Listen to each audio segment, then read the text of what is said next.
সুইজারল্যান্ডের একজন মহিলা ভক্ত শ্রী রমন মহর্ষিকে বললেন যে বেশিক্ষণ ধ্যান করলে মাথা ধরে।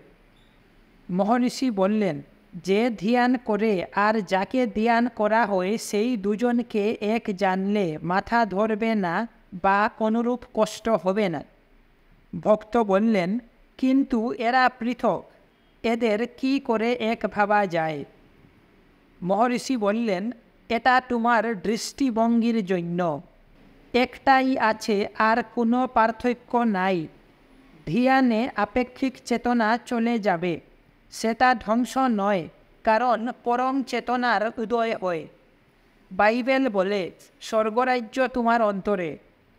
যদি তুমি নিজেকে শরীর মনে করো তবে বাক্যটা বুঝতে একটু অসুবিধা হবে। অপরপক্ষে তুমি যদি প্রকৃত তুমি কে জানো, তবে স্বর্গরাজ্য আর সব কিছু তোমার প্রকৃত সত্তার অন্তর্গত। অহংকারের উদয় হওয়ার পর ধারণাগুলোর উৎপত্তি হয়। তোমার দৃষ্টি জ্ঞানময় করো আর জগৎকে ব্রহ্মময় দেখো। সেই পরম চেতনার উপলব্ধির দ্বারা বাইরে দেখো। তাহলে দেখবে যে অনুভূত পরম চেতনার থেকে ব্রহ্মাণ্ড পৃথক নয়। তোমার দৃষ্টিভঙ্গি বহির্মুখী হওয়ার জন্য তুমি বাইরের কথা বলছো। এই অবস্থায় তোমায় অন্তরে দেখতে পরামর্শ দেওয়া হয়। যে বাইরে তুমি খুঁজছো তার পরিপ্রেক্ষিতে এটা অন্তর। বাস্তবিক পক্ষে আত্মা বাইরেও নয়, অন্তরেও নয়।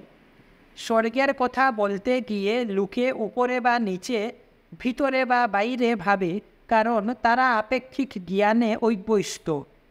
লোকে বস্তুতান্ত্রিক জ্ঞান খুঁজে, সুতরাং এরূপ ধারণা হয়। প্রকৃত কথা উপর বা নিচু, অন্তর বা বাহির নাই। সেগুলো সত্য হলে তারা স্বপ্নহীন সুষুপ্তিতেও থাকত। কারণ যা সত্য তা স্থায়ী ও নিরবিচ্ছিন্ন হওয়া উচিত।